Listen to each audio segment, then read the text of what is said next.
Bismillahirrahmanirrahim. Assalamualaikum warahmatullahi wabarakatuh. Oke, baiklah, hari ini kita masuk ke topik 10 ya. Ini membahas tentang munakahat kedua ya. Jadi lanjutan dari yang ke-9. Adapun subtopik kita pada topik yang ke-10 ini terdiri atas yang pertama itu kewajiban suami dan istri. Kemudian ada nusyus atau istri durhaka. Kemudian yang ketiga ada perceraian. Keempat ada khulu. 5 ada rujuk. 6 ada ilah. 7 ada zihar. Dan 8 itu ada li'an. Oke, selanjutnya itu ada membahas tentang kewajiban suami istri ya. Suami memiliki kewajiban yang pertama itu membayar mahar ya, kemudian yang kedua memberi nafkah. Memberi nafkah ini terdiri dari sandang, pangan, dan papan. Apa sandang? Sandang itu pakaian. Pangan itu apa? Pangan itu makanan ya. Kemudian papan itu apa? Tempat tinggal. Jadi inilah yang termasuk di dalam memberi nafkah ya. Kemudian yang ketiga itu ada menggauli mereka dengan baik. Kemudian yang keempat, berlaku adil jika beristri lebih dari satu ya. Jadi kewajiban suami itu ada 4. Jadi keempat ini haruslah ditunaikan, jangan hanya salah satunya saja ya. Jadi harus keempat-empatnya ditunaikan. Kemudian selanjutnya kewajiban istri ya. Kewajiban istri juga terdiri atas 4 ya. Yang pertama itu taat pada suami ya. Jadi perempuan apabila sudah menikah ya, taatnya itu sudah berpindah ya. Yang awalnya dia taatnya ke orang tua, sekarang dia taatnya ke suami ya. Kemudian yang kedua itu menjaga diri dan setia serta berbakti kepada suami. Kemudian yang ketiga, mengatur rumah tangga dengan sebaik-baiknya ya. Kemudian yang terakhir ada mendidik anak. Oke, subtopik yang kedua itu ada membahas tentang nusyus ya. Apa itu nusyus? Nusyus adalah perbuatan durhaka dari istri terhadap suami. Jadi secara singkatnya arti dari nusyus ini adalah istri yang durhaka ya terhadap suami.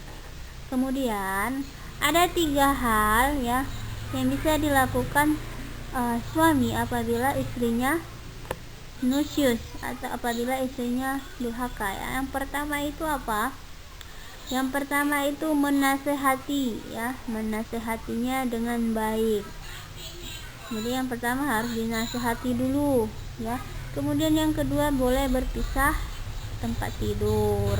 Kemudian yang ketiga itu boleh memukulnya ya, dengan catatan tidak sampai melukainya ya. Jadi inilah ya tahapan-tahapan yang bisa dilakukan oleh seorang suami dalam menghadapi istrinya yang durhaka ya. Jadi ada 3. Kemudian selanjutnya, subtopik selanjutnya itu ada membahas tentang perceraian ya. Pada dasarnya ya, putusnya sebuah perkawinan dapat diakibatkan karena yang pertama itu ada kematian ya, karena meninggal salah satunya suami atau istri, jadi tercerai ya gitu ya. Kemudian yang kedua karena ada perceraian.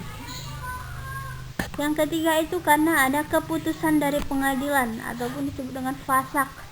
Jadi suamilah yang jadi pengadilanlah yang memutuskannya perceraian. Jadi ini dinamakan fasak. Kemudian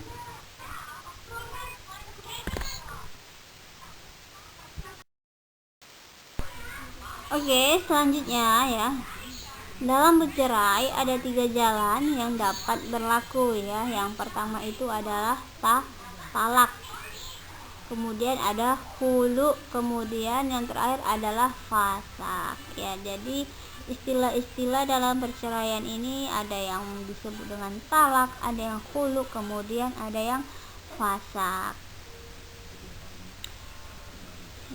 Talak menurut bahasa berasal dari bahasa Arab yang artinya melepaskan ikatan, sedangkan secara istilah melepaskan tali ikatan perkawinan antara laki-laki dengan perempuan yang telah menjadi suami istri.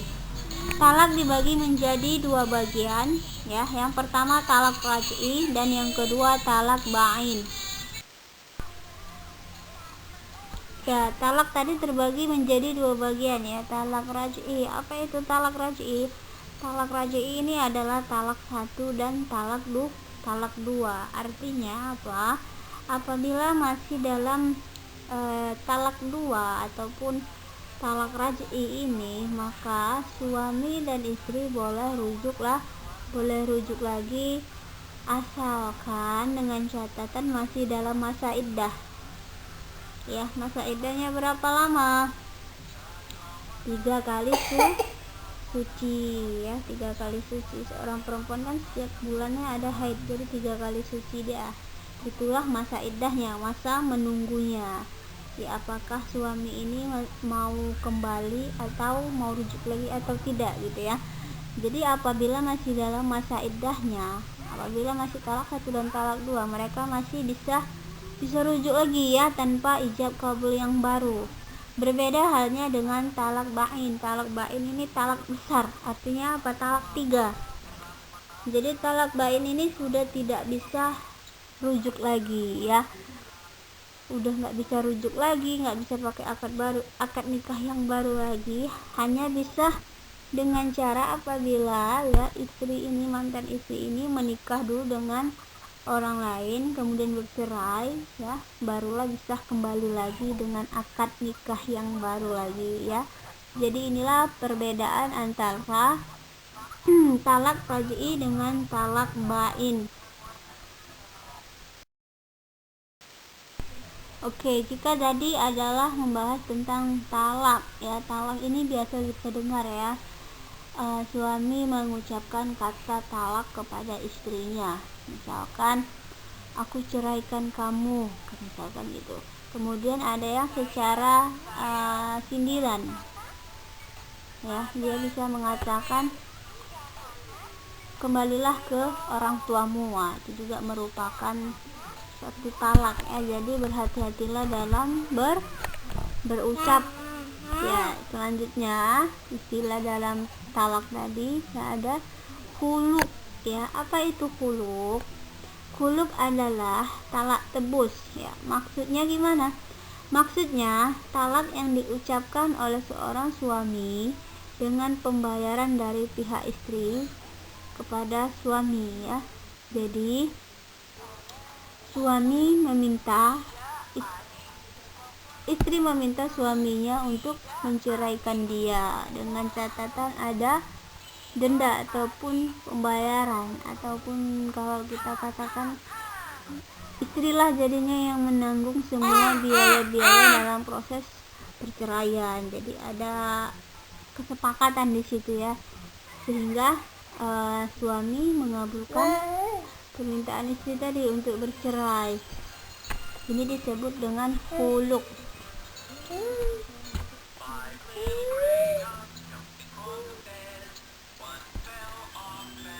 Ya, apabila sudah terjadi khuluk ya, maka suami tidak dapat rujuk dengan istrinya kecuali dengan cara melakukan ijab kabul yang baru, melakukan akad nikah yang baru. Kemudian khuluk mempengaruhi bilangan talak. Setiap khuluk yang terjadi dihitung sebagai 1, 2 atau 3 kali, sama seperti talak ya. Ada talak 1, talak 2 dan talak 3.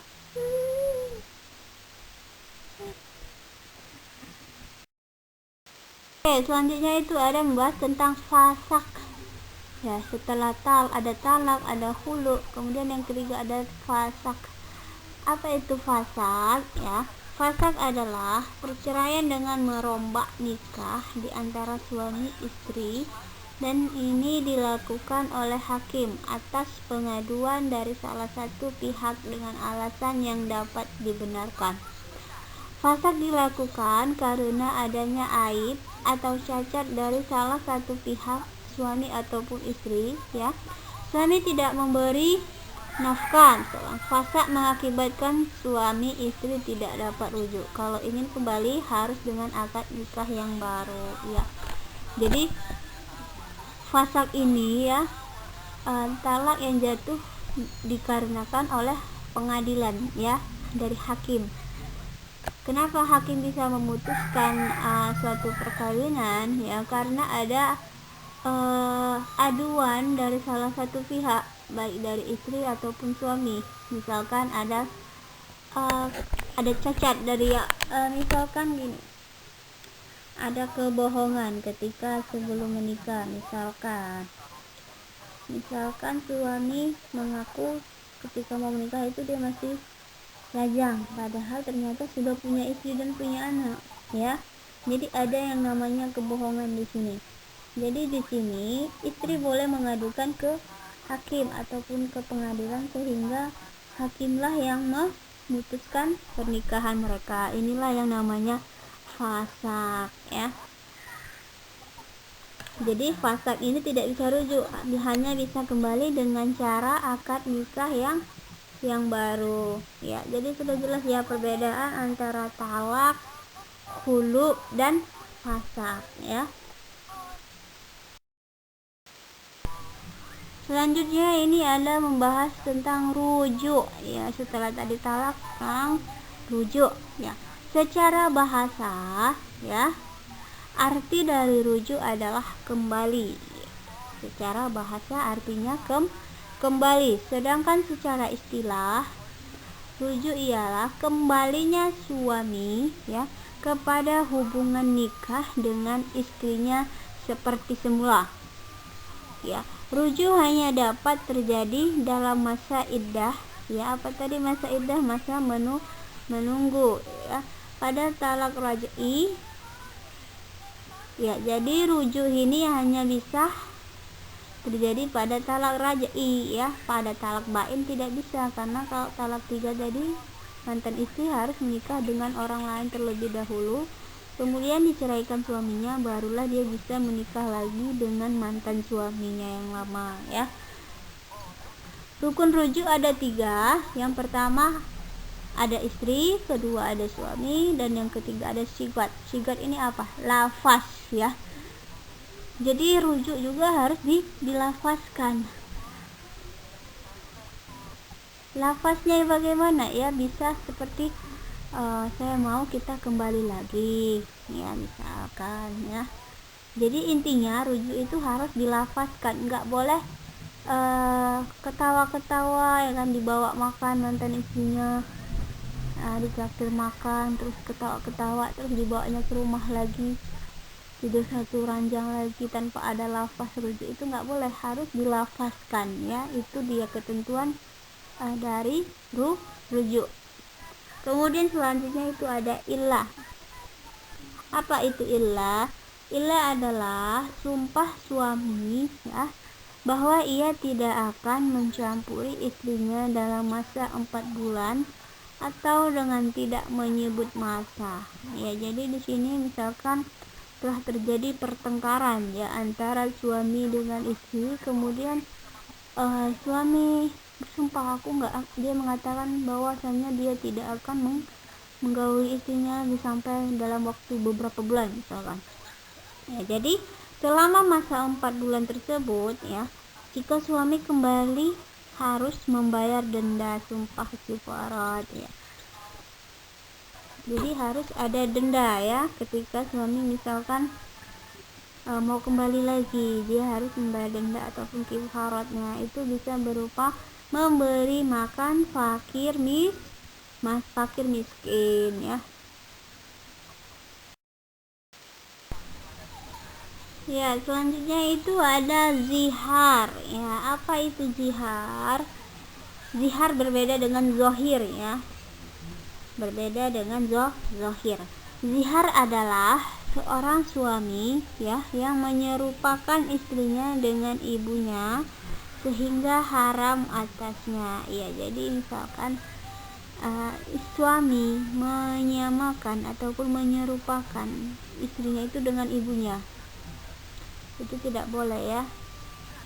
Kenapa? Karena kan ibu dari seorang suami itu muhramnya ya, jadi haram untuk menikah. Jadi tidak boleh istri disamakan dengan ibunya. Apabila sudah disamakan dengan ibunya maka itu haram untuknya ya. Seperti ucapan suami kepada istrinya, misalkan punggungmu tampak seperti punggung ibuku. Apabila suami berkata seperti itu, suami harus membayar denda.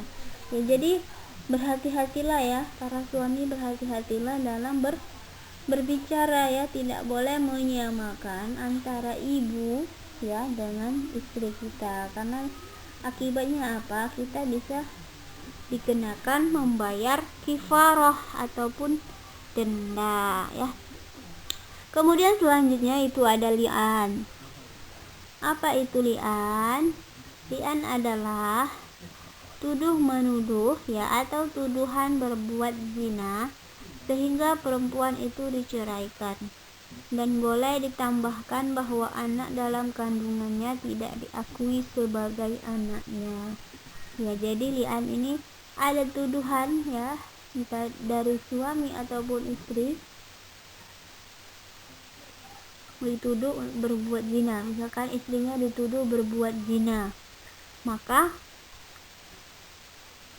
itu boleh diceraikan. Perempuan yang seperti itu boleh diceraikan. Kemudian apabila misalkan istri tadi selingkuh kemudian berzina, ternyata hamil ya, anak dari hasil perzinahan istri, perselingkuhan istri tadi itu tidaklah diberatkan kepada suami dalam hal memberi nafkahnya ya. Itu tidak, karena bukan anak dari suaminya ya. Jadi inilah yang dinamakan li'an. Ya, saya rasa sudah cukup ya. Dan sampai sini saja ya pertemuan kita pada topik ke-10 mengenai munakahat yang kedua ya. Insya Allah kita akan bertemu di minggu depan dengan topik yang berbeda ya. Saya akhiri, assalamualaikum warahmatullahi wabarakatuh.